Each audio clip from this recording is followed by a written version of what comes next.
একটা গল্প বলেই শেষ করবো। আমি এই গল্পটা সব জায়গায় বলি এবং আমি বিলিভ করি যে প্রত্যেকটা মানুষ নিজের জীবন পরিবর্তনের জন্য এই গল্পটা সবার জানা উচিত এবং এই শব্দটাতে বিলিভ করা উচিত। আমি সবসময় বলি যে পৃথিবীতে দেখবেন আপনারা সবাই দুটো প্রাণী আছে যে যারা তাদের নিজ নিজ জায়গায় তারা রাজা। যেমন আমরা ঈগলের নাম শুনছি, eagle is the king of bird kingdom, তাই না? ঈগল যখন আকাশে উড়ে তখন বাকি সবাই কিন্তু তার নিচে থাকে এবং সে সবসময় বিলিভ করে যে I am the king of the bird kingdom. Eagle একবার কি করছিল, ডিম পাড়ছিল।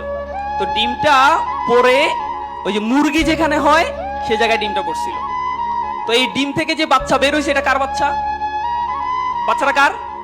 কিন্তু আছে কাদের সাথে? এখন এই বাচ্চা যখন ডিম ফুটে যখন বাচ্চা হইলো তখন সে তার আশেপাশে দেখতেছে সব মুরগি, এমনকি সে নিজেকে ঈগলের বাচ্চা চিন্তা করবে? করবে বলেন? সো নিজেকে বরাবরের মতো ওই মুরগির বাচ্চাই চিন্তা করলো। করে যখন সে একটু বড় হচ্ছে, লাফাইতে দেখে, তার মাকে বলতেছে যে এরা লাফায় কেন, এত লাফায় কেন? বলছে তুমিও পারবে একটু লাফাইতে। তো লাফায় এতটুকু উঠে। সে বিলিভ করছে যে মুরগি মানে হচ্ছে এর চেয়ে বেশি উঠতে পারে না, তাই তো নাকি? কিন্তু আসলে কি সে মুরগি ছিল? ছিল না। তো সে কিন্তু মুরগি না, সে কিন্তু ঈগল। সে যদি বিলিভ করতো যে I am the king of the bird kingdom, তখন কিন্তু সে আকাশে থাকতো। তাহলে এই যে বিশ্বাসটা, দৃষ্টিভঙ্গিটা, এটা যদি আমরা চেঞ্জ করতে না পারি, যত ক্যারিয়ার মিট আপ, যত স্কুল অফ ইঞ্জিনিয়ার, যত ধরনের মোটিভেশনাল সেশন আমরা নিই, বাট আমার নিজেকে আমি ডেভেলপ করতে পারবো না। এই জন্য আমাকে we have to change our attitude. So এই দিস ইজ অ্যাটিটিউড। আর একটা গল্প বলি, the king of the jungle নাম কি? লায়ন।